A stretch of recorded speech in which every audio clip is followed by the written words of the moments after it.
Come alive.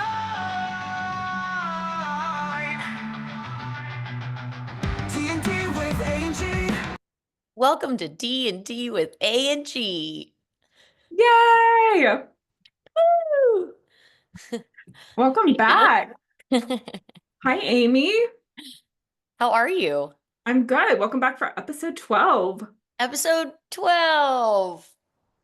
Get it off the shelves.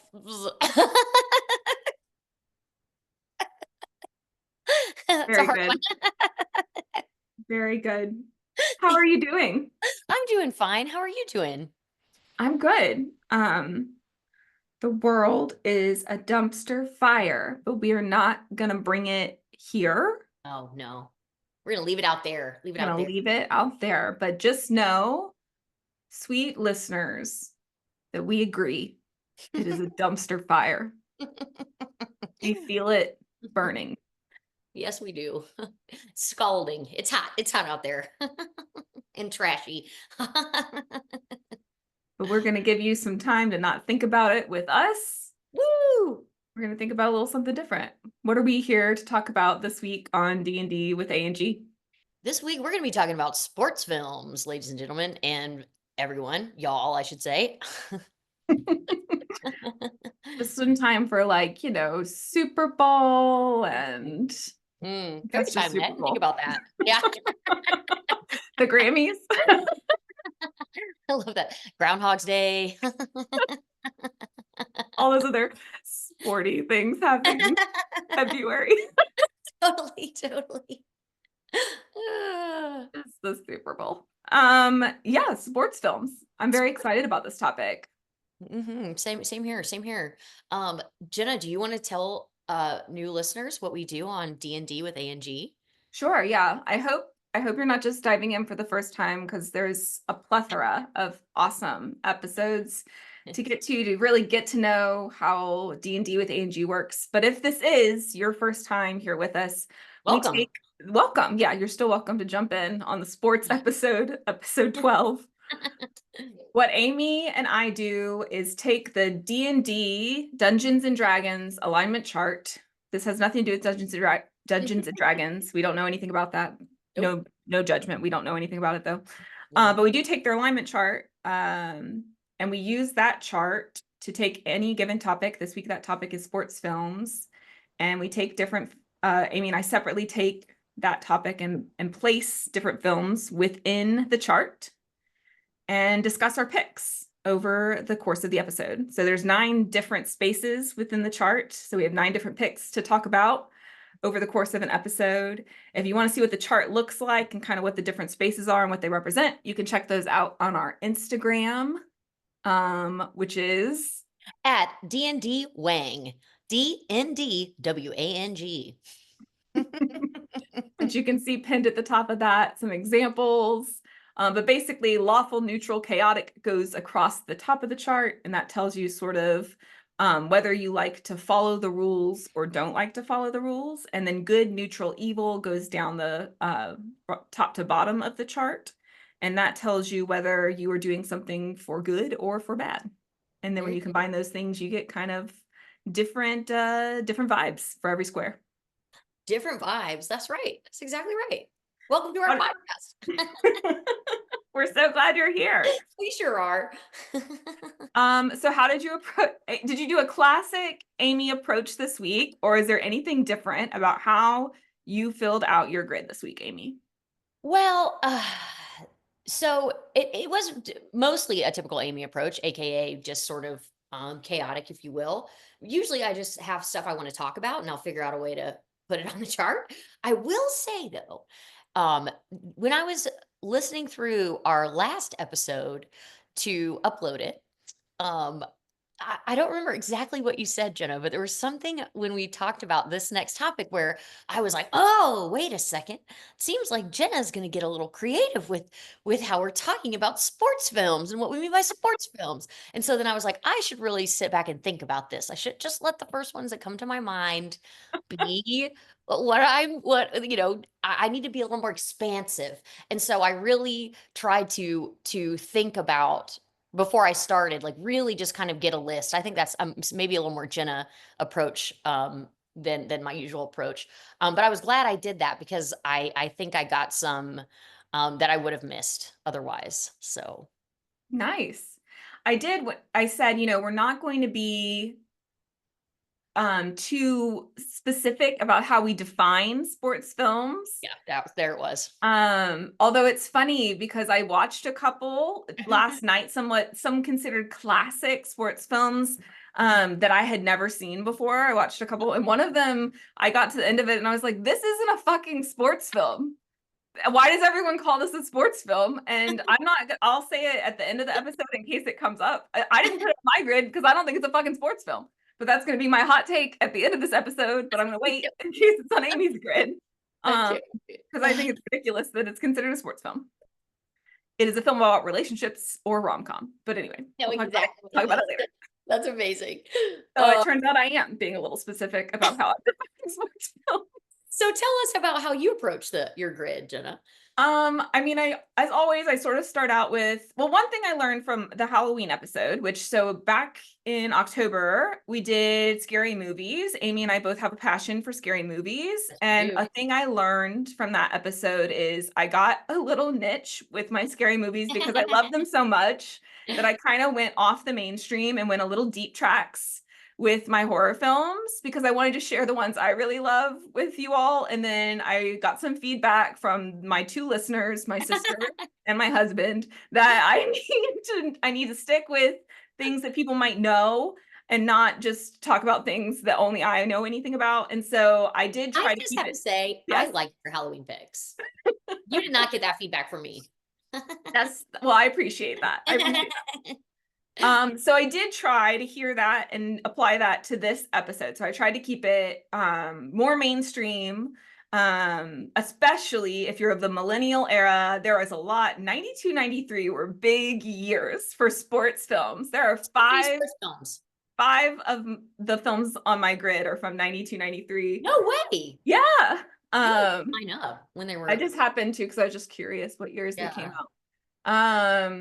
So if you're a millennial, you're going to recognize a lot of these. These are all, everyone should have heard of most of these films if you haven't seen them. So I definitely try to keep it more mainstream. So I always start with kind of making a list of films. I only put films on my list that I've seen. So I won't be talking about anything that I can't speak to personally. And then I sort of cross-reference that with a little Googling to see if I'm missing something or there's something I've left out. That I'm like, oh yeah, of course I have to talk about that. I always want to talk about something I have strong feelings about. And this time I'm not doing a reference. I didn't put like okay, how should I use this reference chart? Instead, I'm actually doing it based on kind of what's happening in the film is related to the space on the grid is really how I filled it out. Love that. I can't wait to hear your picks. Yeah, Can we jump in? Well, yes, I will say that last night I texted Jenna and she just responded with a photo of the movie that she was watching, which was related to this episode, which I really appreciated. And one more thing I'll say about the horror movie thing is I sent Jenna like this thing on Instagram that was like this ridiculous horror movie that I was like laughing about. It was like, what was it, like hamsters and Zombievers. It's Zombievers. It was Zombievers. Didn't we talk about it on the horror movie episode? No. Oh, I love Zombievers. I thought we talked about it. My friend Maggie loves Zombievers. She loves all of those horror films. We did not talk about it, and I sent it to you as like, look how ridiculous this looks. And honestly, like maybe we could stream it together. And Jenna responds like, "Oh yeah, the graphics are actually not that bad or whatever." Like John Mayer has a cameo at the end. No. Oh my God, you should watch it. Okay, I'll totally watch it. Zombievers. Okay, now let's dive in. Jenna, how about you get us started this week? Okay, I will. Ooh. So the first start, we always start with lawful good. So lawful good is you're following all the rules and you're following all the rules in pursuit of doing good by those rules. And so this is actually one of my favorite sports films of all time. I love this film. I actually get a lot of flack sometimes for loving this film. I don't know why people hate on me for loving this film. I've always loved it though. I put the movie Rudy here. Oh, I Rudy. have always loved this film so much. So Rudy came out in 93. Mm, If you haven't seen it, it's like a Notre Dame college football movie. It stars the same guy that's like Frodo's friend in Lord of the Rings. That's like Samwise. actually the hero in, Yep. yeah, Lord of the Rings. Excellent take. Correct He's, take. yeah, yeah, he's the real hero. Yeah. He's so charming and Rudy. But it's like the whole story, it's like every single step of it is lawful. Like it's like about him getting into Notre Dame, which is like this extremely long process. He doesn't get in the first time. He doesn't get in the second time. He's like has to work his ass off just to get into Notre Dame. And then he finally gets into Notre Dame. And then it's like about him getting on the football team. And he's like, he doesn't get in the first time. And he doesn't get in this. He has to work really hard to just make the football team. And then he's not really a player. He's just like hanging out, getting hit by the real players. And then finally he gets to like just be there and like maybe get to wash the jerseys. And then he's like, whatever. And then it's like the last day of his senior year or something. And the coaches promised him that he can wear a jersey and be in a game. But then I forget if that coach dies or quits or gets fired or whatever. And this promise, like this guy was so excited. His dad's going to be there. His mean older brother's going to be there. He's so excited. He's finally going to wear a jersey and be on the field. And it's going to be like he really played football. And the coach isn't there. They made him this deal isn't there. And this big, mean new coach is there. And he's like, no, of course you can't play. You're small and you don't really play football. And of course you can't play. You're like our laundry guy. And then all of the other football players come in and they're like, if Rudy can't play, I'm not playing. Basically, the whole team like throws their jerseys on the coach's desk and they're like, Rudy can play he can wear my jersey. He can wear my jersey. Anyway, it's like a very emotional scene. And then Rudy plays and they put him in the last play of the game, like scores a touchdown. It's like based on a real story, but of course that didn't really happen in the thing, but it's very sweet. It's all very heartwarming. It's all very lawful. It's all very Love good. it. Love it. He's like the Great. little Rudy that could. It's the most lawful good sports film there ever was. It really is like it's very Americana in the like this is kind of like the American dream. If you just work hard enough, you're gonna be able to score a touchdown. It is so lawful. Like nothing unlawful happens for a second in that film. It is the most lawful of films. I love that. It's probably one of the most well-known sports films, I think, probably, right? Yeah. In the And United they States. must have just like played it on like public television or something. That must be why I was exposed to it. For sure. I think that's one of the ones that TNT it was on heavy rotation during our upbringing. Sean Astin, yeah, he was also in the Goonies. Oh, was he? He was the I main saw kid a in movie the he was Goonies. in just recently. But And he was in Stranger Things. Yeah, it's like he hasn't been in like, or at least I'm not aware of him being in like a lot of things, but the things that he was in they were like iconic movies. I mean, Goonies, I know. Rudy, Lord of the Rings, like I know. I mean, whoever his agent is making some good choices for him, I would say. Even Stranger Things, And beloved characters. Yes, that's my true. opinion. That's true. But very beloved characters. Love that pick. What about you? What do you have for lawful good?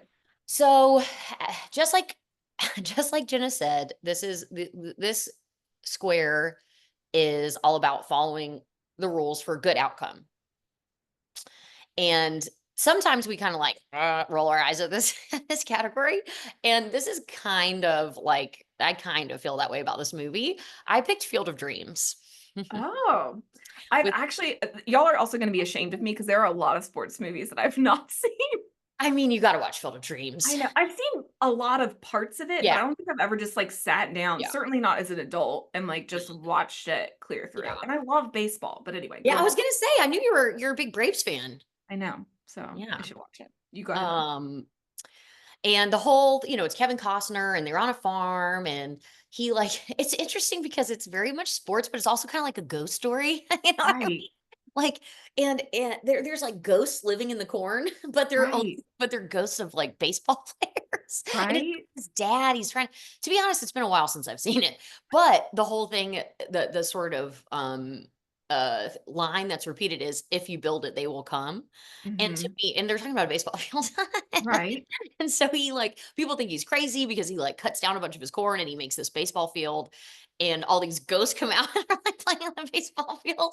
But then all these people come to watch baseball. Like he doesn't do any marketing. He's not doing any advertising for these games. But then there's just this long line of cars. So I mean, that's kind of cool. I Are guess they that's watching the ghosts play magical. baseball? You Or know, they I watch? don't remember, but I feel like I want to say yes, but that feels wrong because then it's just like, Do they know they're ghosts? Like, do the ghosts themselves know they're ghosts? no? Do the people watch?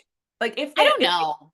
Well, the movie ends when you see the long line of cars. So you don't actually like see them all coming to play the game. I mean, to Right. watch the game. So you just know, oh my God, they're coming. Like it was true. He built it and they're coming. You know what I mean? Right. And they're gonna be like, oh shit, they're ghosts. There goes. I mean, talk about, and like, how did you even, it's like, oh, I just felt like I needed to drive into this farmland. You know, like there's a lot Huh. that goes unexplained. I need to rewatch it because now I'm feeling like there can't be that many plot holes, as many plot holes as as there seem to be Feels in my kind of like a Noah's Ark allegory. yes, it's something, it is sort of like that. I wonder,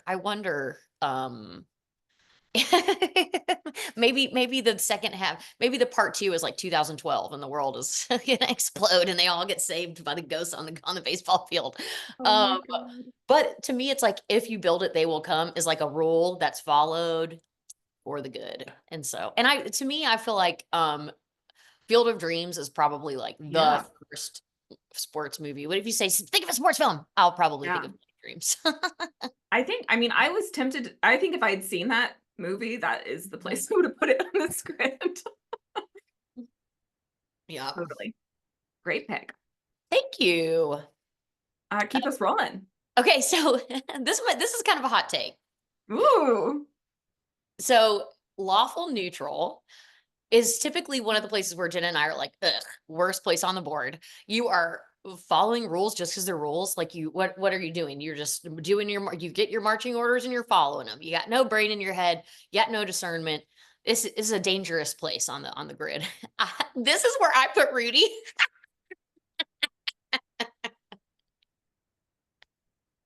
Because I was like, this, and it's okay, kind of both ways. I was kind of like, he's just doing his job. He's just doing what he's told. And sure, he's trying real hard, you know. He's getting a lot of A's for effort. Let's put it like that. So I feel like Rudy is just doing what he's told. I also kind of feel like the movie itself is kind of like hitting all the, points of a sports film. You know what I mean? They got the Spartacus moment with the jerseys, and the team, whatever. And Wow, you really kept a good poker face during my didn't I? monologue about how much I adore this film. I didn't want to say anything. But yeah, that's where I put Rudy. Also, fuck Notre Dame. I mean, honestly, fair. Although their current coach is a very handsome man. Yes, he is quite handsome. So they have that going for them. They beat the Dogs. I know. I was rooting for them against Ohio State. I was too. Once. I was too. Just because when you get beat, you always want the team that beat you to win it all. Come Also, on. fuck Ohio State. Fuck Ohio State for sure. I think we can all agree on that, right? What even is a Buckeye? What even is that? It's the most charming thing about Ohio State. Oh, snap. I love that. Okay, Jenna, what about you? What did you do for lawful neutral? I wouldn't call this a hot take, but I do think this is sort of a confusing place to put this compared to what we normally have in lawful neutral, because I agree we're pretty harsh on our lawful neutral picks. But so lawful neutral, as Amy described, it's following the laws without a great consideration of whether the outcome is good or bad. So what I ended up putting here is Remember the Titans. Oh yeah. I actually like this film. Yeah. But the reason I put it here is because the film is, happening during like the desegregation of a school. And basically and Denzel Washington's in it and he's excellent. And I actually love this film. but you know, it's not happening willingly. It's this like forced desegregation moment of the school. And so this beloved white football coach, is being forced out of his position, and Denzel Washington is replacing him. And everyone is very angry about that happening. And so he's not being welcomed in. And at the same time, all of these athletes of color are joining the team, and no one's happy about that either. And so it's a lot of tension. And so it's sort of like this change in the law is happening without really this consideration of how it's what the impact of that is going to look like, and how it's affecting everyone, good or bad on either side. And ultimately it is good. Obviously desegregation is good. And that was a good thing to be happening, but it's sort of like the consideration of how it's happening and what it looks like, and all of it was sort of a little bit of a neutral. I see. What was being done was sort of being done, I think, with like a little bit of neutrality, if that makes sense. So that's sort of why I put it there, in sort of a lawful neutral place. I need to rewatch that movie. It's been a while since I've seen it. I It was love that film.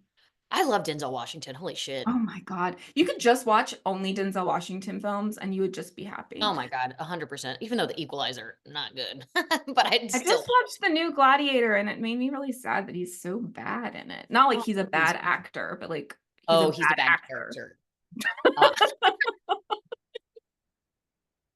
I like what you did there. My Helen has a crush on Denzel Washington, always He's has. so good. Yeah. Todd and I went through a phase where we just did like 90s Denzel like Oh, crime God, dramas, and it was so like good. so fun. Like an endless supply of incredible content. Brilliant. He's amazing. And I do believe, is it Ryan Gosling, the kicker or quarterback or I think, well, they have like a California player that they Sunshine? call Sunshine, and that could be Ryan Gosling. I think it's Ryan Gosling, isn't And he it? has long hair, Yeah. blonde. Like a young, like, hold on, I'm gonna look that up really fast. They definitely, I mean, I believe he's in it, and like that could be his character.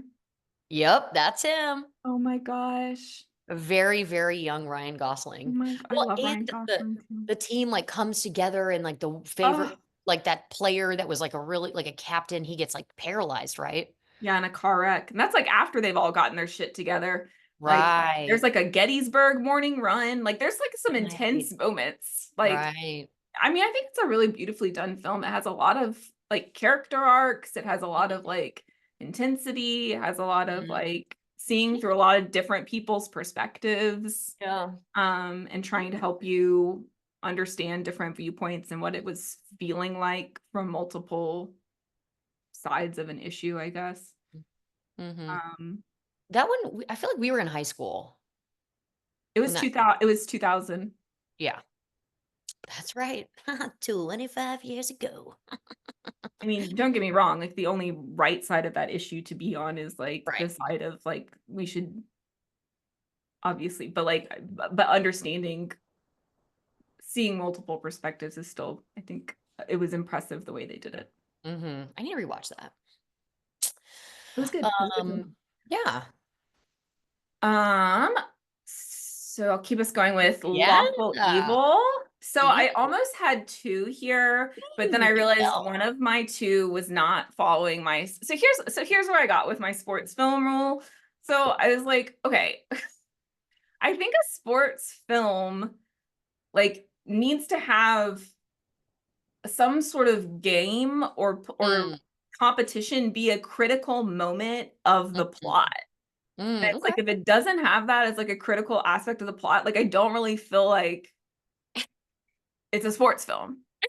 Just because sports are happening or thematic, I don't Right. feel like if it's like not pivotal to like the action of building in the film, like I don't feel like that's a sports film. Right. But I oddly looked at Rotten Tomatoes had like a list of their top 150 sports films of all time based on their editorial review, I believe. And the one that made the top of the list is the one I originally had in my Lawful Evil, and I'm just going to give a little shout out before I move on because I don't think it's technically a sports film. What is It it's I, Tanya. Have you seen this Oh, film? yes, I had it on my list, but it didn't make the grid. I Whatever. ultimately removed it because I don't really think it is a sports film. I Uh-huh, get that it is a film that uh-huh, revolves around a sport, uh-huh, uh-huh, but I don't uh-huh. think it's a sports film. But I do think it's an excellent film. It is. It really is. It's And Margot Robbie is like incredible.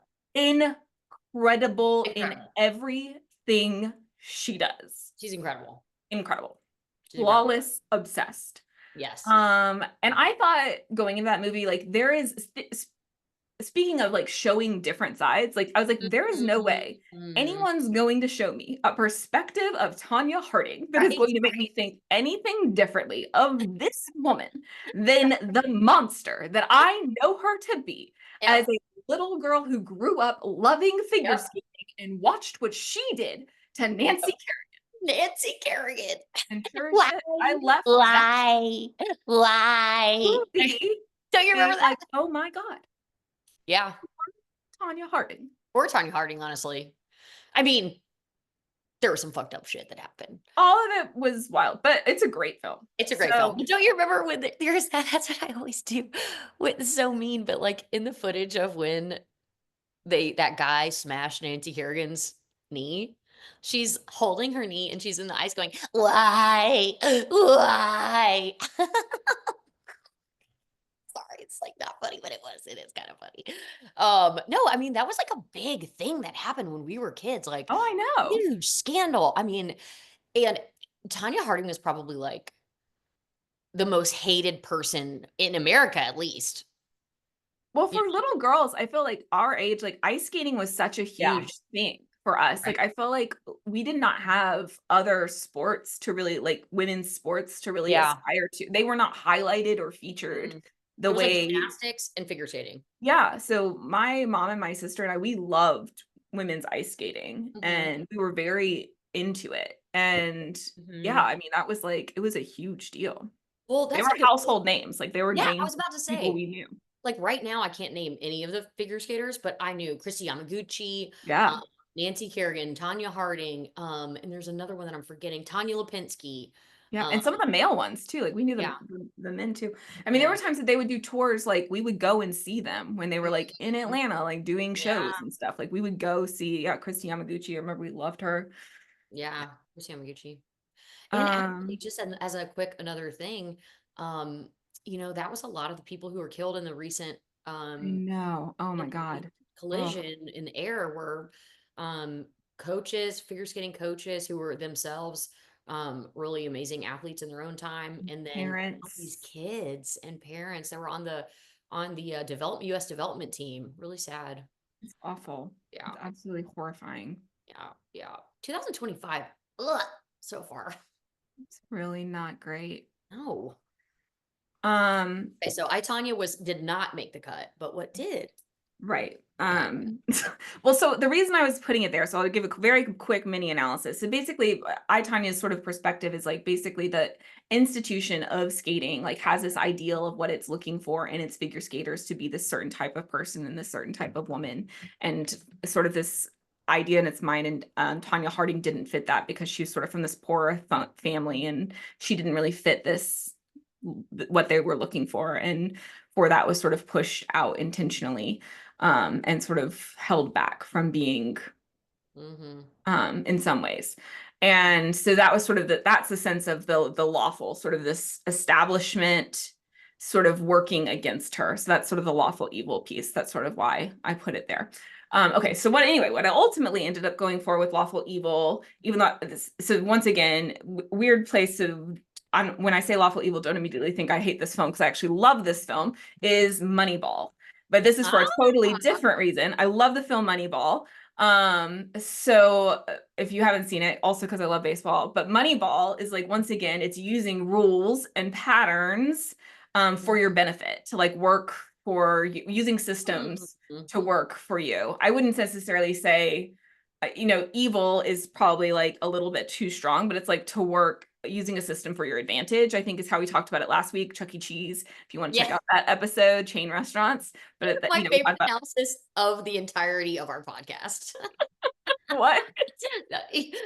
Chuck E. Cheese, you picking Chuck E. Cheese in that position is still it. I think I don't know what's going to beat that as my favorite analysis of the podcast.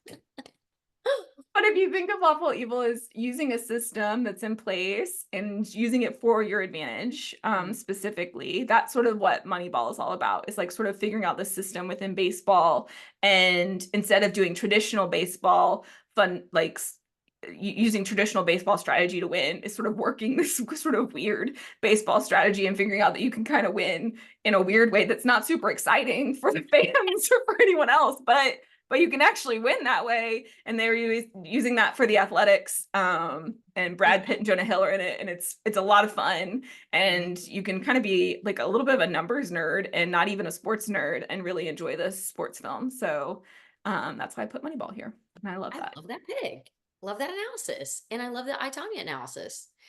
So sorry, there were sort of two there. No, I love that. Also, another shout out for the I, Tonya. Allison Janney is amazing in that, who is CJ Oh Craig. my gosh, she's so good in everything too. Literally everything she is in. She is a star. She is an American treasure. She's probably one of my favorite actors. I love her. She's so fun. She's so great. Like her role in Drop Dead Gorgeous is one of the funniest. Like she has some of the funniest lines. She's so funny. Movie. She kind of always plays the same person. Yeah, except for Kind of always a variation of that same role. Yeah, but West Wing, CJ Craig. Oh, okay. I haven't seen that. You haven't seen West Wing? No. Jen, it's so good. There's so many bad horror movies to watch. When will I find it? Oh, that's true. And now watching it, it is kind of like a psychological horror, because the West Wing, it does not look like that, and it is not operated by people who are thoughtful in that way. So it's kind of painful to watch now in the current administration. But anyway, she's incredible in that. Well, what do you have for lawful evil? Okay, so lawful evil. I had a little bit of trouble with this category because I was kind of like, evil, I don't know, what am I going to be? Who am I going to be looking at? Where am I going to be looking for the evil? Where's the evil going to be? And I was on Reddit and I saw someone say about this movie that they felt emotionally manipulated, and I was like, haha, I like that, and I understand that, and I can get down with that, because one of our reference charts for lawful evil says domination via manipulation. Yeah. And so I put $1 Million Baby here. Oh my God. Because it's definitely, I mean, I think it won like the Oscar for everything. I think it won best actor, best director, best screenplay, maybe even. It is certainly a moving film, but the person on Reddit was like, it was a movie about a boxing, and then all of a sudden it's not a movie about boxing. It's a movie about euthanasia, and it's a movie about, what's his name? What's his name? What's his name? What's his name? The cowboy guy? Why can't I remember his name? I always want to call him Charlton Heston, but that's wrong. His name is Clint Eastwood. Clint Eastwood. Oh, that's what I was trying to think of. Yes. I was doing the lip to people who are only getting the sound. She was just doing like a weird half smirk with one half of her face, like she'd had a stroke. That's the face she was doing. Totally. But yeah, I thought that was like a really funny take on that movie, and it is. Does she die at the end? I did see it. And I remember being really depressed. Yes, exactly. They get you. They emotionally manipulate you, because there's this whole thing. She's fighting this person, and it was like something like they had before, whoever had been in her corner had forgotten to pick up the stool or something in the past, and so this woman gives her a cheap shot while she's turned around, and she falls, and the stool that you sit on in the corner is out, and so she hits her chin on the stool and breaks her neck, and so she becomes totally paralyzed. And so then she's in the hospital, and her family is like no good, and they steal all her money, and so she's like, yeah, it just keeps getting worse and worse. And then it's she's like begging him to kill her, and so he kills her essentially, like in her room. Here's my other hot take on sports films. I don't think you should be depressed by sports films. I don't think that's what we come to watch sports films for. Yeah, totally Unless on the rare chance it's based on a true story and we kind of know what we're in for going into it. Then maybe I'll allow it. But like, no, we go here because we want to be warmed by the victory and like overcoming, and like that is what we're here for. Like we go to dramas, we go to like other categories when we want to be depressed. We are not coming to our sports films to walk away depressed. That's not what we're here for. This isn't fucking Titanic. That's not Right. what we're doing here. Like that is Or like, that is or rude. like, what That's is that rude. movie? What is that movie with Jared Leto? And God, I'm having like fuzzy brain today. Homely Um, as HIV. it's the dream. It's like a Requiem for a Dream. Oh my God. He's in Ass to that too? ass. I Yeah, didn't he realize is in Jared that. Leto was in that. Yeah, I he's never like, saw that because everyone told me it was depressing. And it's it's like, I don't need really, that in my life. I'm a happy person. it's really, really depressing. But I totally hear you, and that's why I feel like Million Dollar Baby. It's emotional manipulation. You Yeah, know, it's so yeah. lawful evil for me. I 100% agree. Don't watch it. Don't watch it, folks. Don't Don't watch give it. that the Don't attention. watch it. And Don't watch honestly, why does the fucking Academy love this shit? Why are they like, Yeah. yes, yes, it hurt their feelings. Yes. They're all Give sad. it awards. Love it. Is it Okay, neutral good. You keep going. okay? Neutral good, and this might seem like a duh pick, but I don't care. Do it. Do it. It's not, that can't be a samesies for me because this is not a tough pick. Okay, good. I love that. You're Um, not there. so neutral good is like somebody who's going to do the good, whether they're not antagonistic to laws, but they're not like feel like they don't feel like they have to follow the laws to do good. Sometimes they can step out of line or whatever.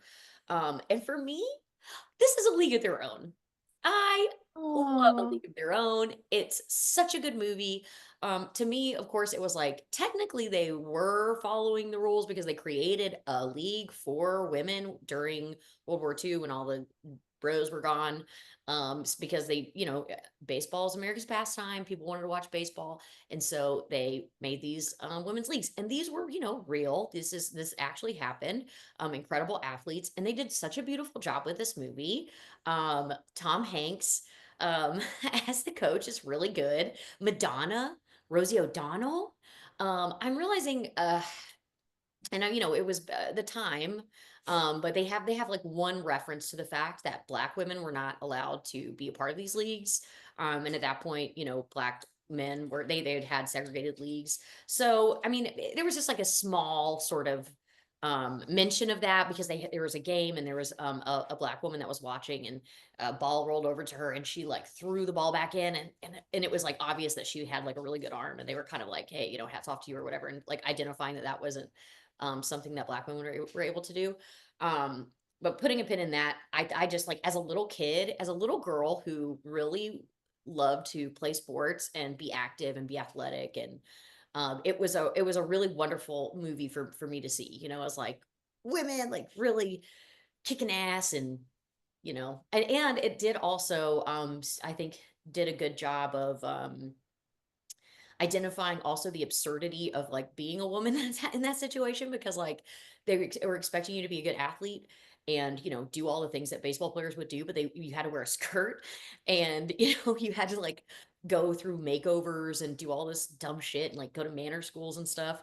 And I just one of the scenes I really loved was they were wearing those ridiculous skirts, which by the way, I played tennis and I hated the fact that I had to wear a skirt when I played tennis. It just really irritated the shit out of me. And as soon as I didn't have to do that anymore, I was wearing shorts.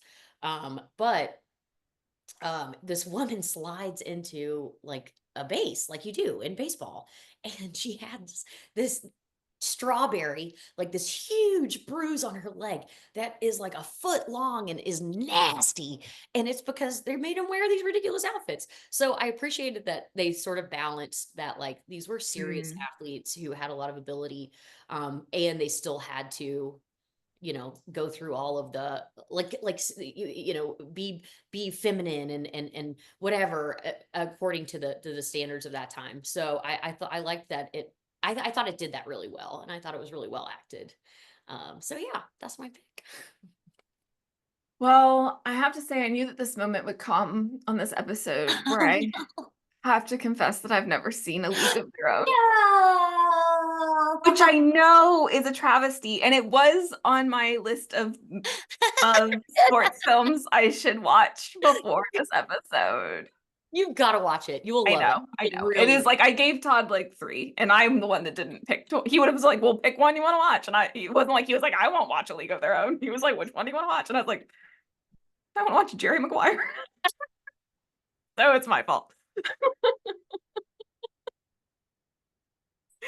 I will watch it. I know I'm bad. I'm a bad feminist. No, you're not. No, you're not. But but it is a good movie.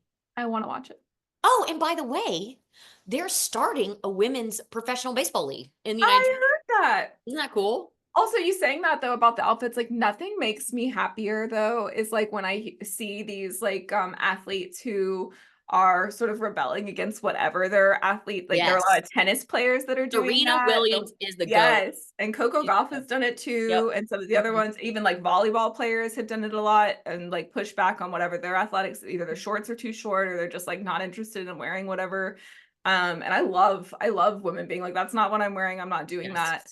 Yes. Or I want to wear something that's dramatic, or I want to whatever it is, like whatever it is Right. that makes you feel powerful and badass, and Right. and what like makes you feel like you're gonna play your best or look your best or feel your best Sure, or yeah, hell yeah. perform your best, like Yeah. do it. Well, and I love that. a lot of the because what I think of immediately is Serena Williams with like the Wimbledon bullshit, and like a lot of the expectations for clothing in sports in general, but specifically for women, there's not only is it just misogynistic, but there's a lot of like classism Oh and yeah. white supremacy built Yes. into all of that shit, because it's like, Yes. you have to dress a certain way to blah blah blah, and it's just very icky. I don't know that I'm like, why is that even still a fucking thing? Yes. And I think with Wimbledon, and I might be talking out of my ass here, so excuse me, but it feels like it has something to do with like the royal respect for like the royal family in the UK, which I have no respect for the royal family in the UK. I have negative respect. I have disrespect for them. So I say Serena Williams to me will always be like the GOAT of all GOATs of all Oh my sports, God. full stop. Like she is the most badass athlete.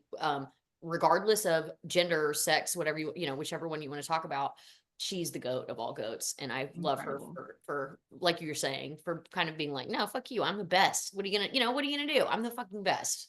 Yeah. I have to wear a skirt. I'm gonna wear a tutu. I have to do this. I'm gonna do like it's like So dope. It's so dope. It's so good. and Nike's designing it. Fuck off. It's amazing. I love her so much. Oh my God. Yeah, I love that. No. I will So watch how about it. you? Yeah, you gotta watch Okay. it. I do. I owe it to everyone. Especially Madonna. I'm so sorry. Oh, Madonna. Okay, so neutral good. So this is actually one of the this film came out in 92. It is one of the few films that my sister and who I love her dearly, and we're so close now, but we did not get along at all growing up. But we both loved this film, and it is an ice skating film, and it's called The Cutting Edge. Do you remember this film? So The Cutting Edge, I was wondering if you would have remember this film. So the premise of The Cutting Edge is it is this, of course, this difficult figure skater who she had a rough fall in the Olympics, and she's gone through several different male partners, but because she's difficult, she like can't have one that will stick with her. And her coach finally tries to pair her with this hockey player who was injured in his last Olympics and can no longer play hockey. So he pairs this difficult female Olympic skater up with this injured, retired hockey player. And it's basically like a rom-com meets a sports film, and they're trying to get gold in the Olympics together as a pair. And it is just the most charming. The chemistry between the two of them is really charming. Her strong female energy is very charming. It's like a classic, like obviously they're like very mad at each other and can't get it together. Yes. And like, I'm sure there's some really great training montage at some moment in the film I love a training montage. I was about to say, Actually, Wow. that's one of the great things about sports films are Yes. the montages, like, Oh for my God. The montage in a sports film, 100%, I would watch them for an hour. I would watch an hour-long montage. 100%. Nothing inspires me like a training montage. It's very charming, and we love that film. So Who stars in it? Are there people no, who no one important. Like okay, like, no one I important. looked at, I don't recognize either of these people. I like that. It's we just both loved it. And honestly, when I was talking about preparing for this with some friends, like several other women my age remember this film. So it's Really? not totally out of left field. But I like, so anyway, the reason I put it in neutral good, it's like it is sort of breaking the rules because you're bringing a hockey player Mhm, over to figure skate, mhm. but also sort of the idea of you're infusing romantic comedy into sports, and I also like you're that. bringing sports into romantic comedy. It's sort of, it really is kind of both. But I think it is truly a sports film because it is like the Olympics and the Yeah, finals is the pinnacle of the thing. You're working toward that the entirety of the film. You're never losing sight of gold. I love that. And I'm realizing, I think with your definition and in thinking about montages, one of my favorite sports movies that I'm only now going to call a sports movie is Dirty Dancing. Honestly, I almost had, okay, I get Step It Up and Bring It On confused, but I think Step It Up is the dance one and Bring It Yeah, On is the cheer one, right? that's right. That's right. Step It Bring It Up. On I is think dance movies are absolutely sports movies. yeah, And I yeah. almost put Step It Up on my grid, but Oh, it was Step full It by Up. the time I got to it. But dancing is a sport, don't get me Dancing wrong. is definitely a sport. And also cheerleading. I mean, that Bring Oh, It for On. sure. If you young people, any young people that happen upon this episode or happen upon our podcast, go watch Bring It On. Go watch Bring It On. It's an Yes, go incredible watch Bring It On. Gabrielle Union is the shit. Dwayne Wade and that family are awesome. All of them are awesome. Follow them as just a family role model. But Yeah. also, young women listening to this podcast, you can do competition cheer 100%. Go do it. I support you. But Yeah. do not make your sport of choice being a sideline cheerleader for a male sport. That Don't is do it. not acceptable. You can Don't do do it. competition cheer where the entire thing is everyone watching you do incredible athletic Right. feats in an arena. That is fine. 100% acceptable. Everyone's watching you do your Yeah. thing. Your thing cannot be the sideline show to a male thing. That's not Mhm. acceptable. Those are the rules. Use it to practice. Use it to practice. Practice your flips. Fine. Practice your throwing up in the airs. Fine. Use it as a practice. Those are the rules. If you need clarification, DM me. At Genna. What is the handle, Amy? D&D Wang. Thank you. You know, depending on if anyone from our high school listens to this, you might get some angry DMs. Y'all didn't know at the time. Those rules weren't in place then. Now we got them. These are the rules. Love it. So I think you take us into true neutral. Okay, so true and neutral to me. So this is where I just put like the most classic of like sports films to me. It's like it's like Gap. We're like it's close. Like that's on the mall episode. You can find that on the mall episode. And literally, I'm gonna be talking about that with my pick too. I love a self-citation moment. I love a self-referential moment. It helps explain. So it's like it's doing sports. But I think of this as like you have the classic. Here are some things I love about a classic sports film. It's like an underdog team bringing a bunch of like people who shouldn't be good, but playing to each of their unique strengths. And you have a really evil villain good team. Yes, And easy to hate. yes, it's really easy to hate. You have a really great montage moment where everyone comes together. I think I know All what of you're those thinking. things. So anyway, this is also from 92, and I went with Mighty Ducks as true neutral. I love that. I fucking love Mighty Ducks. It also was a lightning round pick that shout out to our listener Jessica Smith, our listener and dear friend Jessica Smith. Suggested this as a lightning round option. So we've got it on our chart even before, and we're shouting you out, Jessica Smith. Nice. Yay. Thanks for listening, Jessica. I again love that movie. I love what's his name? What's his name? Michael Douglas? No. Is that not who that is? No, I love Does it's he look like him? Martin Sheen's son.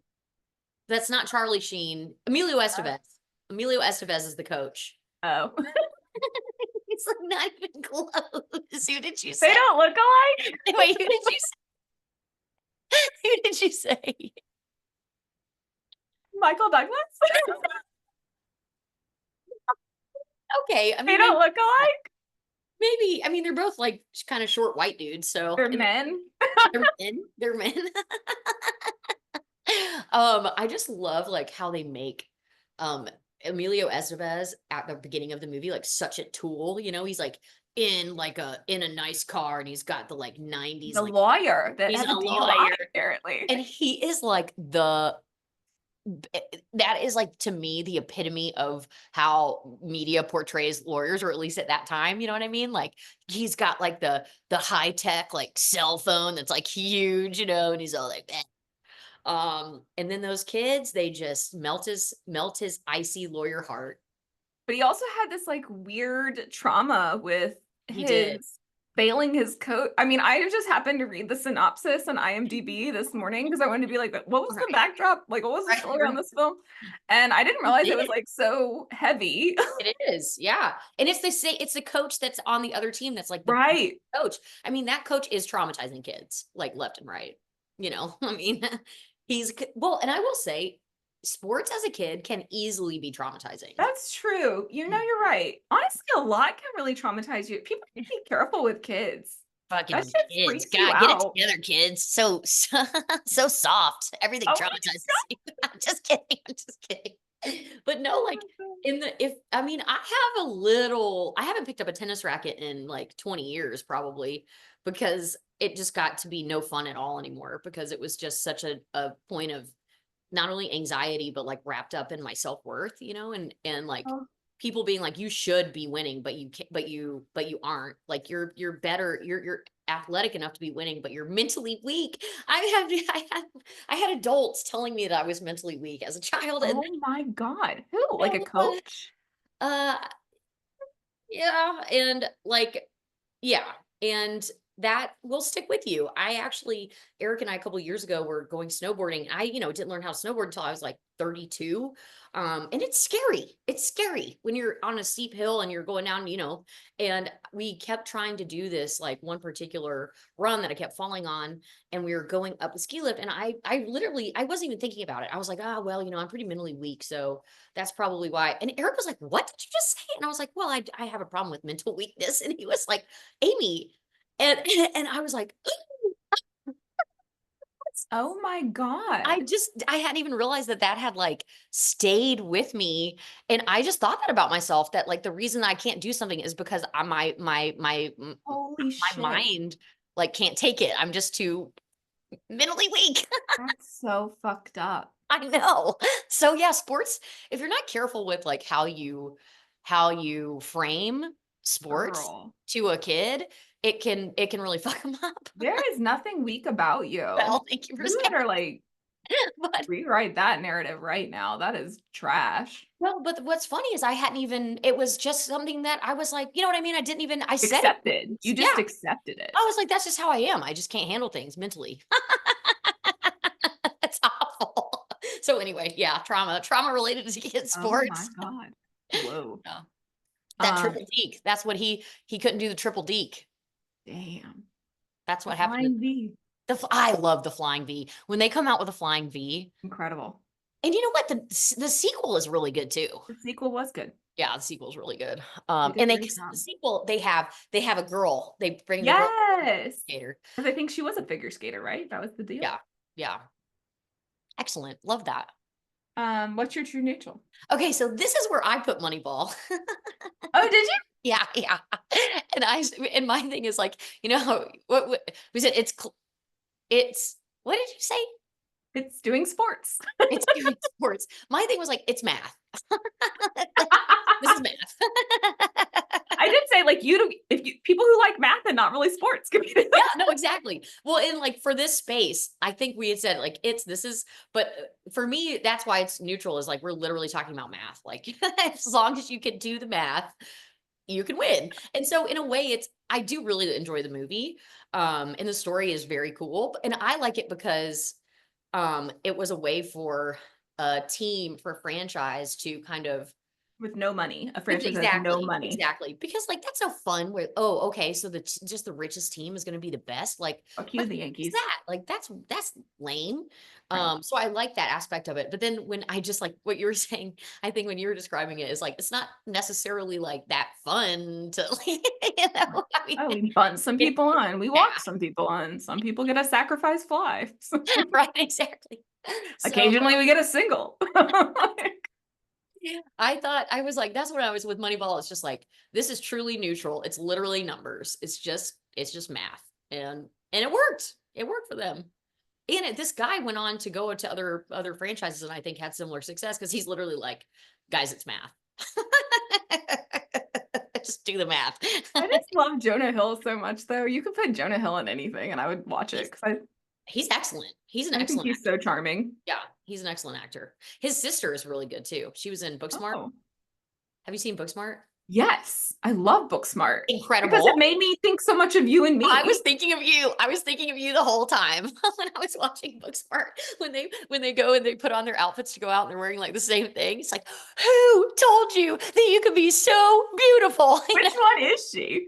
She is what's her 'Cause I name? She's can't. like the valedictorian. She's like the Okay. gunner. She's the one who wakes up and listens to affirmations about, you know, and then the other one is the queer one. So she's not queer. Okay. Yeah. It's hilarious. I Yeah, love I that love that film. movie. Oh my God, it's so good. Okay, I think this takes us to neutral evil. Mhm. And I always like to think of the neutral evils, or a lot of time, or excuse me, the evil category in general. I like to think of what their motivations are as a helpful way for me to do it. And so um I always say this one wrong. The neutral evil for me, or for the motivations is gain. Mhm. And so for this movie, I was like, some films are made for art, to put something beautiful or evocative or revealing into the world. And some films are made for money. And this movie was made to make money. And this movie is Space Jam. I forgot about Space Jam. It does Oh dance at the Space Jam. I no. mean, That's such a good film. the soundtrack absolutely slaps to I this love day. Space Jam. Put your hand in the hand if it be alright. We're gonna take it in a funny time. Welcome to the Space Jam. And I love the Monstars. I'm obsessed with the Monstars. Oh, they're Michael so Jordan cool. cannot Bugsy, act. come on. Yes, I love Muggsy Bogues because he's like quite short. That's amazing. And he was incredible. If So you're cool. playing in the NBA and you're under 6 feet tall, like So you cool. are like incredible. But Michael Jordan, I guess it's probably better this way that he's like one of the best athletes of all time and one of the worst motherfucking actors in the world. It's like, horrible, horrible, horrible, sucks the oxygen out of I'm like, just get him out of there, animate him because it's no good. And it feels to me like a money grab. So yeah, will I watch it? Sure. Will I listen to the soundtrack? Fuck yes. But I think that was a money grab because it's not a good movie. Did you watch the reboot? I did. And I'm tired of reboots. Can I just go ahead and go on record and say that? I'm like, Hot can we take. get can we get some original stories up in here? Me and Eric were in the movies not that long ago, and every single trailer was either a remake or a prequel or a sequel. And I'm like, can we have some original stories, please? So anyway, LeBron James is a better actor than Michael Jordan, but that bar is so low that I mean, yeah. So yeah, I picked Space Jam. I think you know this, but for the listeners' benefit, my 5th grade elementary school class for our music performance that year did Space Jam's I Believe I Can Fly song as like one of the songs we did as our musical whatever you call that when you do a bunch of songs. And Yeah, we for some reason also learned to sign it like sign language. And so now still to this day, I know how to sign. I See believe I can it. fly. Yes, that's so good. Believe I can touch the sky. I think about it every night and day. I spread my wings and fly away. It's honestly a really, I mean, maybe a lot of things are in sign language because I don't know all the things, but like, Yeah. because it has a lot of like very, you know, Intuitive. like, yeah, it's things that, You're like, I feel like yes, this would be fly, right? yeah, things you, Um, think about how much has changed though, because um R. Kelly is in prison. right. Yeah. Wouldn't be a good thing to do for elementary school students. I would say not. I would say not.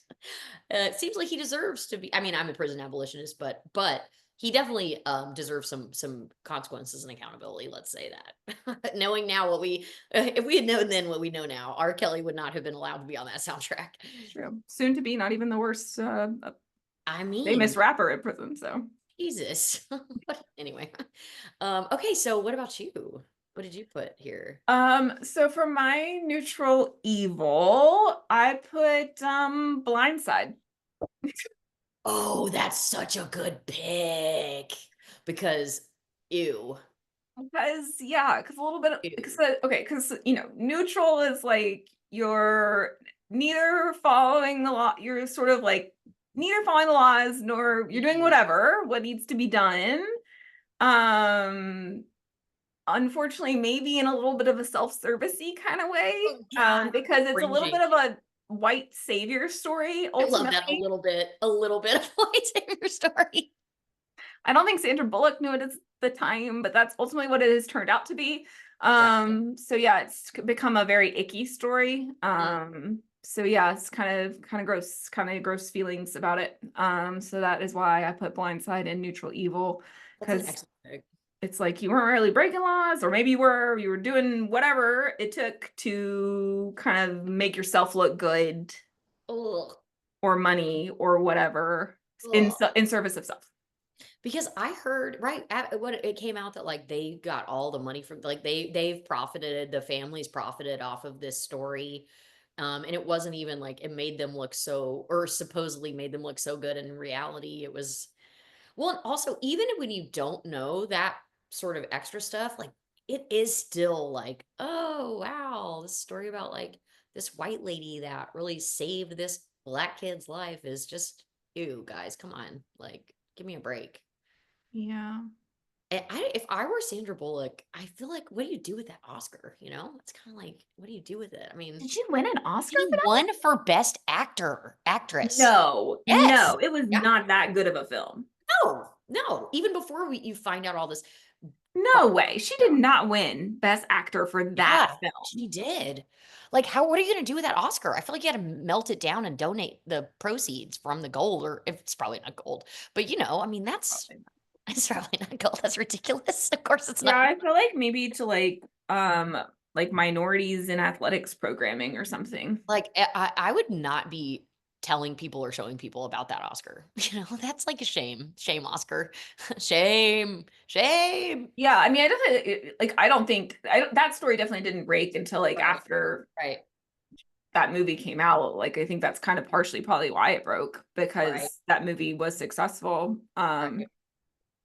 It's so white savory. It's just the epitome of white savior gross ickiness. Yeah, it's just kind of a And he's weird. the one who actually excelled at playing football. Do you know what I mean? Like he's the one that was good at football, right? Yeah, but it's like even like I remember watching the film and I was like I liked it okay. Like I was like okay, but even like when she like gets in his face in the movie and she's Yes. like, pretend Mr. like you're Quarterback. the me, pretend like it's me over there. Like Yeah. it's so weird. Like yelling at well, first of all, it's just weird. Like all of it's weird. Like he yelling at him like he's dumb and like Yeah, right. it's gross. Like all of it's kind of just gross and weird. I'm just like, excuse me. Like, That's right. oh, They don't oh, make that character very complex at all. no.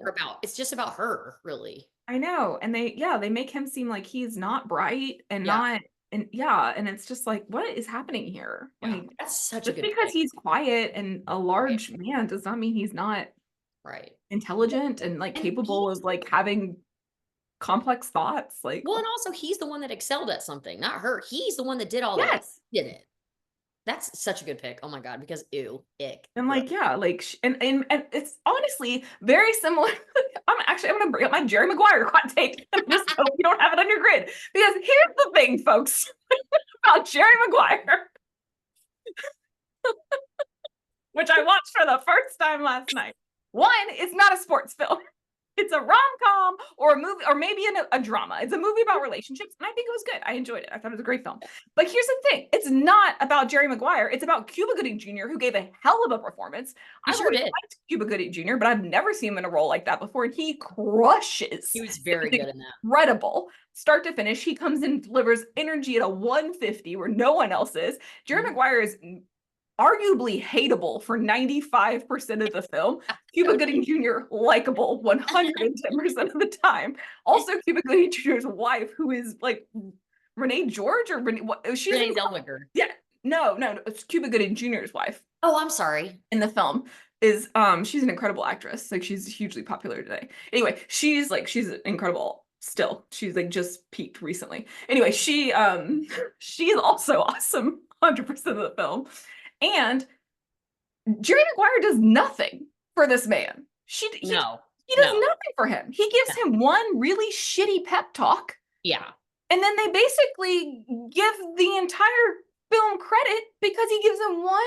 It Yeah. was about 30 seconds long, and he was like, if you played with your heart and not for money, maybe you'd play better. And then they're basically like, let's name the film after this guy. I'm like, are you fucking kidding me? Cuba Gooding Jr. gives Jerry Maguire about 70 minutes of pep talks over the course of this fucking film, and we didn't name it after his character. Like, Right. what are we fucking talking about here? This film should be named after that guy. That is Tidwell, or whatever his name that is. is so It's accurate. ridiculous. That This is is so the same accurate. thing as Blindside. It's what are we? This is not who's doing the work. That's It is exactly not right. about Sandra Bullock. It's about the other. Literally, Cuba Gooding Jr.'s character makes Jerry Maguire like Jerry Maguire is Yes, literally making money because Cuba yes, Gooding Jr. is good at and needs him. He needs yeah, him. that's right. That's And right. Cuba Gooding Jr. like pulls him out of the gutter multiple times. That's right. He's like, breathe, Jerry, breathe. He like literally has to like talk him off of the ledge. Right, totally. And Jerry Maguire gives him one 30-second sense, like common sense moment, and they're like, "Oh yeah, let's give him an Oscar. Name the film after him. He's amazing." What the fuck? Also, it's not a Excellent. sports film. Anyway, I Excellent. liked it though. I liked it. It was cute. Yeah.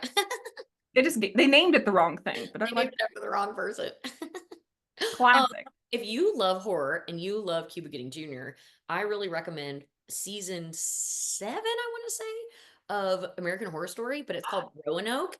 It is good, Jenna. It is good, good, good, good, good, good, good. And I Ooh, think Cuba Gooding Jr. is great in it. okay. I've never watched American Horror Story. Some of the seasons are, but other of the seasons are excellent. Okay. Yeah. So Roanoke, this is a hot take for anybody. Nobody's going to be listening. That's an American Horror Story fan probably, but in the American Horror Story universe, fandom, whatever you want to call it, this is a hot take. People usually hate on that season, and I think they're just wrong. So shout out. There you Roanoke. go. Cuba Gooding Jr. He's is- great. They should have named that film after him. I haven't seen that movie in a really, really, really long time. You should watch it, but watch it with that guy's name as the title. It'll be totally different. That's amazing. I love that. Oh. Okay, did I go last that time? Yes, I think you're taking us to chaotic. Sorry. Good. No, Okay. I loved it. I loved it. I'm very excited about this tick. Okay. I think you're gonna like it. Okay. Chaotic Good. This is like one of those films. You know how in school it seemed like every grade had like one film that you would watch if there was extra time. Yes. Every grade, like Yep. for some reason, you just watch that film the entire year. This Yeah. was one of those films for one of the years. I don't remember. This film came out in '93. My Chaotic Good is Cool Runnings. Twinsies. Yes, Exactly we what did I it! have. That is exactly what I have as Cool Runnings. Well, I've been talking a lot, so why don't you tell us what it's Cool Runnings? I mean, what is there to say about Cool Runnings other than what a film? What a film! What a film. So, Jamaica, typically has some really incredible athletes go to the Summer Olympics. We know this. We know track and field in particular, right? Some real stars. And in fact, in this movie, they're one of these individuals that the movie centers on was a track and field athlete, but did not make the cut for the Summer Olympics. So they come up with an idea to create a bobsled team, a Jamaican bobsled team. And of course, and John Candy, who is like in the bobsled space, um, he ends up coaching them. It's been a while since I've seen it. I was gonna watch this one or the other one, another one. I might watch Cool Runnings tonight. But John Candy is a treasure, was a treasure, and so anything he's in is amazing. But everybody's laughing at these guys because they're like, how can you be a bobsled team? Like, there's literally no snow or ice or anything in Jamaica. Like, there's no history of the sport in Jamaica. There's nowhere for you to train. There's nowhere for you to practice. There's nobody to tell you how to do it. And these guys are like, no, fuck you. We are gonna be a bobsled team. And not only do they become a bobsled team, there is an evil arch nemesis, and it's Germany. Of And course. let's all be real for a second. Come on. Now it's probably America, but before Oh United yeah, States, in 50 years, we are going to be it's gonna be the every United sports States. movie's For villain. sure.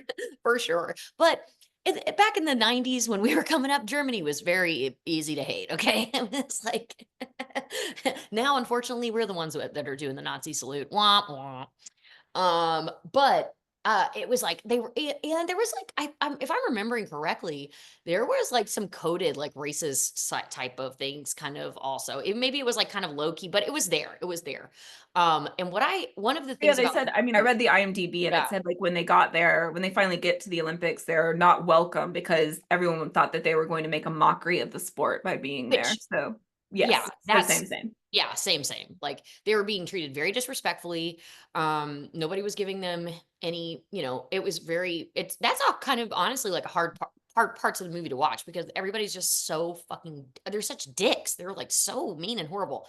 And one of the best parts, okay, many things, but like I really like the arc of where um the guy who was the track star, he kind of gets like he wants to be the best. Of course, he wants to do well. He wants to, compete. And the Germans are the best in this universe. And so he like tries to implement like some German what they do within their team. So the eins, zwei, drei, and the other people on the team, on the Jamaican bobsled team are like, we don't even know what these words mean. Like, why are you doing this? Da, da, da. And then they turn back into their own, they're like, no, we're going to be Jamaican. And they're like, in for the rhythm, here for the rhyme, get on up. It's bobsled time, and it's like, first of all, way more badass. And one of the things I really love about it is they don't win. In fact, they don't even like do well Oh, I because don't even remember that. yeah, they crash. But what they do is they stand up. I'm getting like chills. So they stand up. They're like, they get up and all of them, they pick up their bobsled and they walk it the rest of the way over the finish line Amy instead and of I are gonna make each other cry on this literally, podcast talking about literally. Cool It's Runnings, I which love of it. all of the sports picks for us to have a samesies, we both picked Cool Runnings for the same spot. I just want everyone to realize Honestly, I love it so much that they this is were how both like about to burst I'm into tears. literally tearing up. I'm literally tearing up. I literally forgot they didn't win. I was like, and they must have gotten gold because I loved the film so No, much. they stand and they walk it over and everyone is like because they just show so much like heart and so much, and they're also kind of like, we are gonna do us and all this stuff. Incredible movie. Oh, And everyone should watch it. I'm probably gonna watch it tonight and I will cry. So yeah, that's why I put but everybody at the end, everybody respects them, because they can see like these are real athletes and these are real, they have integrity and they're sort of everybody ends up eating their, disrespectful treatment of them from the beginning and they come home and they're everyone's proud of them and all that stuff. So yeah, what a movie, what a film. what a film. What do you have to add about Cool Runnings? That was great. No, that was a great summary. Yeah, that's perfect. I love this is my favorite twinsies that we've ever had. It's Cool. I told Eric, I was like, this is the one I was like, it was like the one of, this is like, I'm glad I wrote them down because I might have forgotten about Cool Runnings. And I told Eric that this was like my favorite, my most excited about pick on the grid. I'm so I mean, glad. I knew I was gonna put this. It's like as soon as I was like, every time I wrote, like, I'm like scratching out, like, I was like, Rudy is Mhm. gonna be on there, Cool Runnings is gonna be on Yeah, there. Like, I was like, obviously. obviously gonna be on there.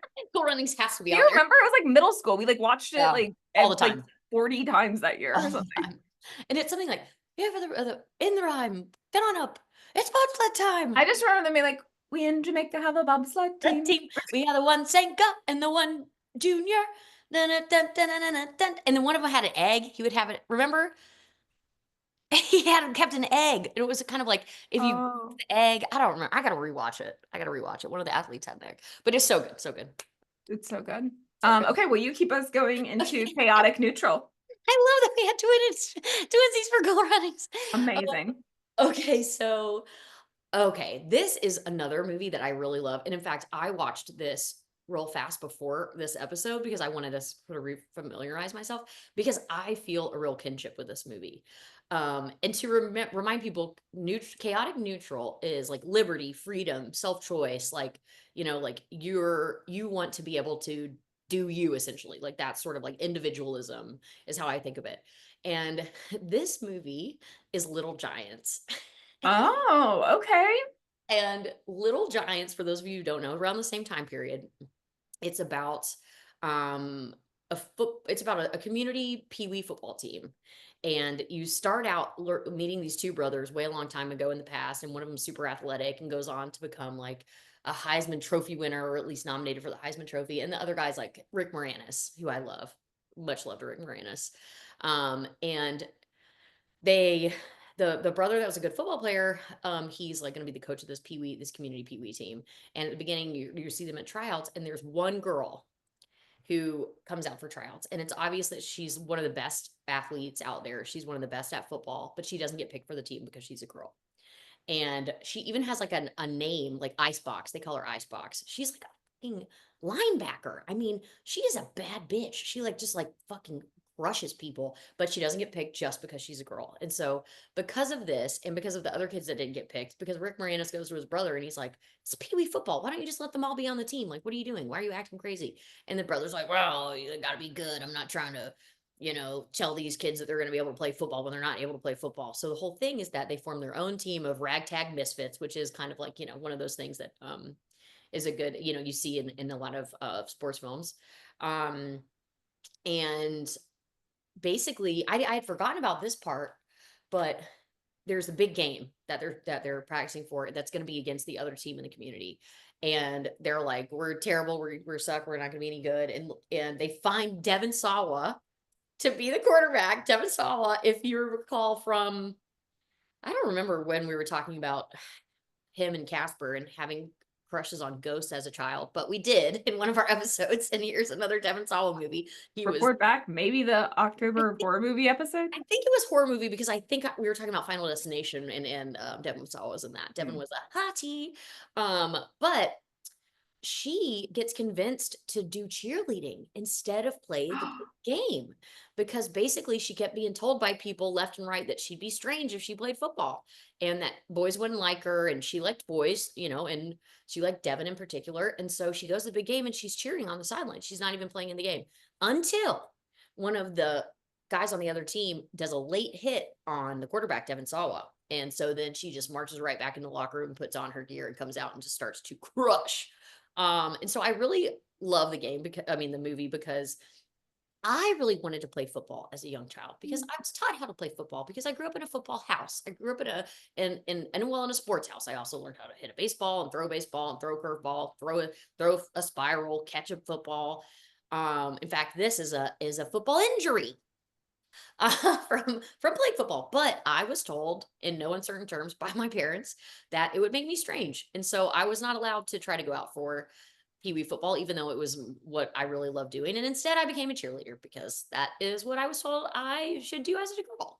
And so watching this movie and having a character that was like the best player, and she was a girl, and she had this badass nickname Icebox, and she crushed everyone, and she still got the guy at the end. I was like, see, Like that's what I want to have my own. That's what I want to do. You have it all. You You can can have have it it all. all. And you can choose what's right for you and your own, like what you want to do, not based on the stupid gender stereotypes and such. And so that's why Little Giants is for me chaotic neutral and one of my favorite movies on the grid this week. I love that one. Yeah. I remember liking Little Giants, but I couldn't remember enough of the intricacies Mhm, of it. mhm. But yeah, I remember loving that one. Excellent pick. Thank you. Very strong. What about for Oh, sorry, a couple other things I wanted to say. Yeah. Um, there was one I'm seeing I have actual notes for this one. There's one part because I watched it today. There's one Aw. where she's talking to Rick Moranis, her dad, and I just noticed this little detail because it was such like a real part of my childhood that now I never do and I've almost forgotten about. Was she has a glass of milk and she takes Hershey's chocolate syrup and pours it into the milk and then stirs it up for chocolate milk. I drank a shitload of Hershey's chocolate milk that I made With syrup? with syrup, Mm. milk, pour the syrup in, stirred it up. I had that probably on a daily basis. We were powder. We were Nestle Quick Oh, the powder. Ovaltine?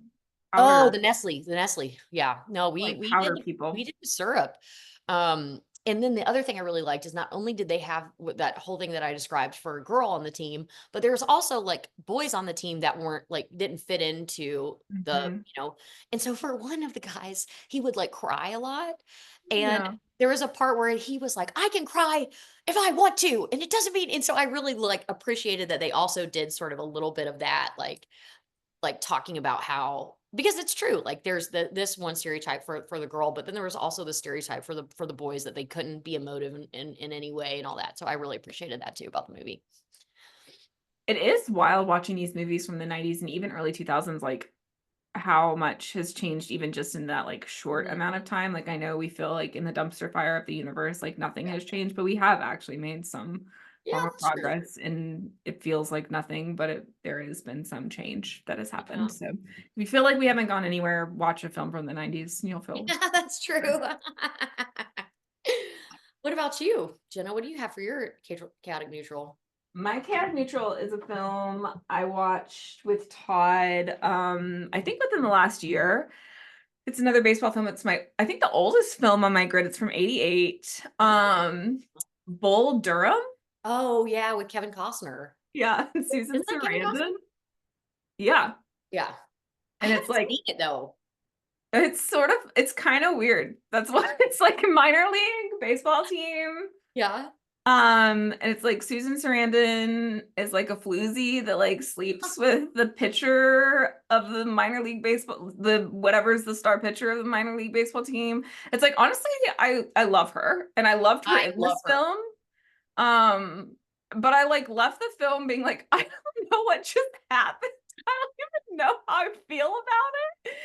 And the amount of times they say the show in this film, referring to like the big leagues, Okay. like Huh. make it to the show, but the show, you've been to the show, you going to the show, like it is absurd. It was almost like Major League Baseball had a copyright on saying Major League Baseball. Oh, that's and they interesting. Maybe they couldn't did. say anything other than the show. It was sort of bizarre. It felt chaotic. The whole movie felt kind of chaotic, and neither good nor evil. So that's sort of why I put it here. It was just like I liked it, but I also was like kind of uncomfortable. I didn't know what I was supposed to take away from it. I was just kind of like, it left me just loving Susan Sarandon as much as I always did, and feeling like I don't know what happened here in this movie. And like, what were they doing in the 80s? And who wrote this script? That's sort of like those. I left you with a lot of questions, but I kind of liked it. Honestly, this makes me want to watch that. Like, I'm like I so wish you intrigued. would. I'm so intrigued. I didn't. I wasn't like sad. I watched it. I was like, okay, I kind of liked it, but like also like, what? Also, like, what the fuck just happened? Why did they say the show so much? I was looking at like the top 50. I don't remember who did the list, but sports films of all time. That one ranked really high on this list. It was sort of likable. It was just like very good. Like, what were we supposed to do with it? It's like most of the one I was like, okay, I get where I'm supposed to. I get it. Right, I don't right. really get it, but I So liked it. is his name Bill Durham? Bull Durham? I Or think his that nickname? they're the Durham. It's in Durham. It takes place in North Carolina, Durham, and they're the Bulls. I think. Oh, I think. Bull. I think they're the Durham Bulls.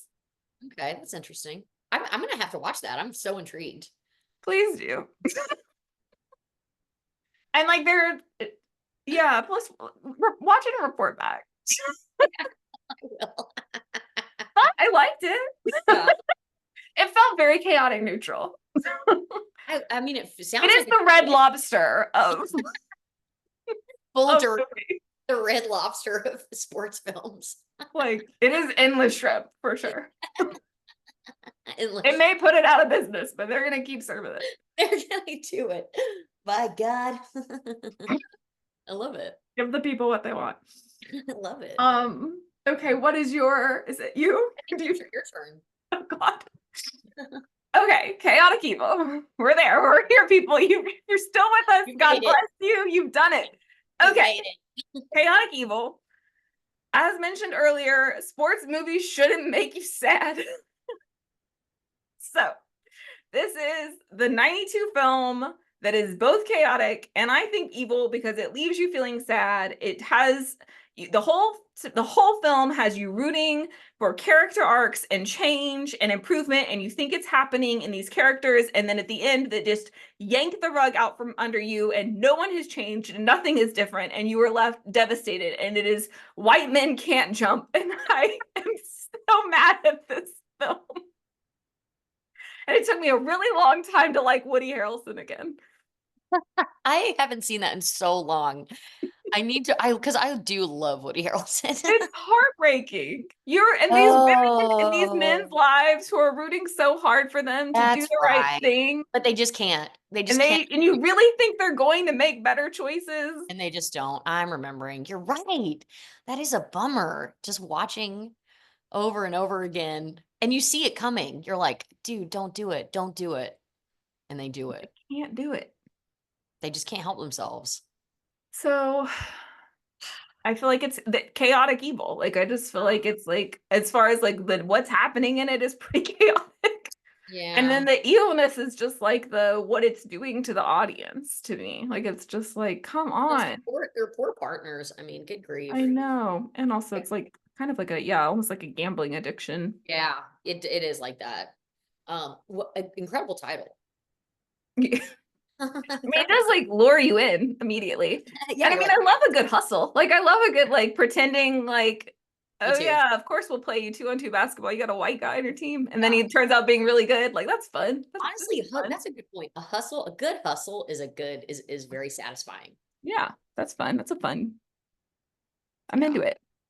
I used to try to hustle people at ping pong, but I can't help but talk mad shit beforehand, and so it's not really a hustle. I can't believe that you could. I thought you were gonna say I can't help but just be excellent the first straight out the gate. Like it's like what I thought you were gonna end that sentence. Well, the thing is, that's one thing about being a woman is you kind of are always hustling because nobody thinks that you're good at anything, you know? So it's like you just show up and you're kind of hustling them, you know? That's true. Um, Fools, all of you. fools. Okay, so my chaotic good, here's where I had kind of a 2, but I changed it. So it's kind of similar. And I believe if I'm recalling that your first one was you were like, no, I, Tanya is not actually a sports movie. Like this is a movie about this, but this isn't a sports movie. So the reason I changed my first pick was Air Bud. I think that's definitely a sports movie. No, it's definitely a sports movie, but let me tell the reason that I moved it is not that reason. The reason I moved it was, first of all, let me tell you why I thought it was chaotic evil. I'm like, what are they doing to this dog? That's gotta hurt that dog. They're forcing this dog to play basketball for all of our entertainment, and it's hurting the dog, and that's evil. And then I did a little research, and it turns out this dog fucking loved it. And he already played basketball, and they actually did the movie because this dog could play basketball. And he played basketball until he died from cancer at the age of 9. He loved Golden retrievers are crazy, man. Yeah, They're loved it. wild. Because I was like, they're exploiting this dog. No, the dog loved it. So then I couldn't make it chaotic evil, but I obviously wasn't gonna make it chaotic good because Cool Runnings is chaotic good and nothing can supplant Cool Runnings. And so then I picked a different movie, which I don't know if you'll think this is a sport movie. This is the one where you might be like, no. And before I reveal it, I do want to say I had a hard time with putting it in this position, but I did want to talk about this movie because I really wanted to put it in chaotic good. But again, Cool Runnings is chaotic good. So I can't put it in chaotic good. So I put it in chaotic evil because technically there's murder, I guess. But my my pick for chaotic evil is Point Break, the original Point Break. Like the surfing film? Yes, with Okay. Keanu Reeves, I Patrick. just saw this not that long ago with Todd. So good. It's incredible movie where Patrick Swayze is the lead. Is there a surf competition? I Or is mean, it there's just waves surfing? in there. I don't know if it meets your equation. But it's Activity and sport are true. I don't know if there was a competition. Okay, that's fine. Go ahead. Go ahead with your analysis. So if you are listening and you haven't seen the original Point Break, don't go watch this remake. The original Point Break is incredible. Patrick Swayze as a bad guy?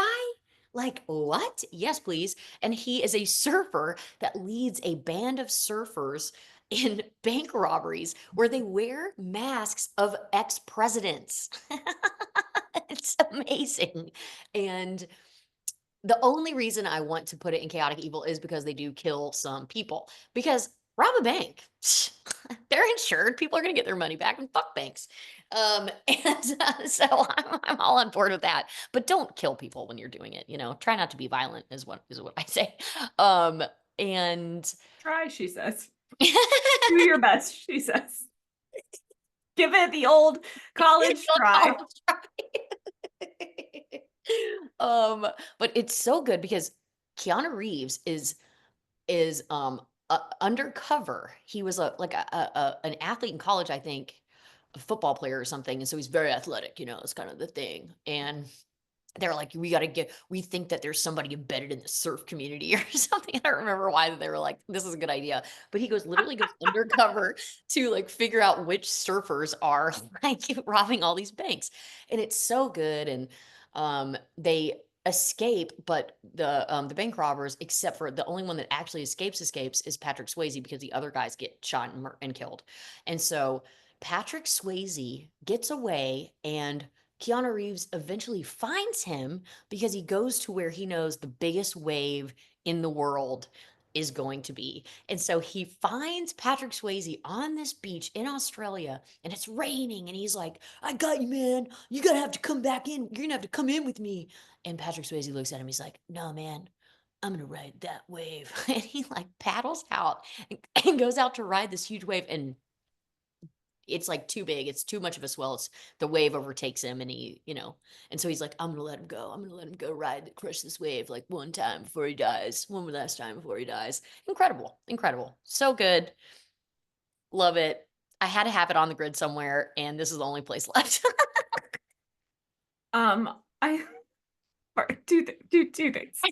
One, I love when you're just like, look, this doesn't go in this place, but I want it on the grid, so here it is. And I really love when you're like, this may not even go in this genre, but I wanted to talk about it. So here we are. And this is the third thing, and not a criticism, but it just occurred to me that you're true neutral for sports films. You were like, because it's math. You picked a film that's about math as a true neutral for sports film. Exactly. That's right. It's the Charlotte Roos of sports films. Perfect. Perfect. Nailed it. There we go. Excellent grids, Jenna. 10 out of 10. Um, God. well, what a combo. I loved it. Do we want to do a lightning round? Yeah, I've got one for you. So Jessica's we already covered on the grid. Did you have Mhm. there were no other lightning rounds? Oh, Todd had one for you. Oh, okay. Well, hold on. Let me. Okay, go ahead. I don't know. I have not seen this film, but you might have seen this film. Talladega Nights. I I have seen Talladega Nights. I'm gonna go with chaotic neutral. Yeah. He says he really likes it. It's Will It's Ferrell, right? Which is yes, like, it's just it's not like my. yeah, you have to like you have to enjoy Will Ferrell's comedic sensibilities to enjoy the movie.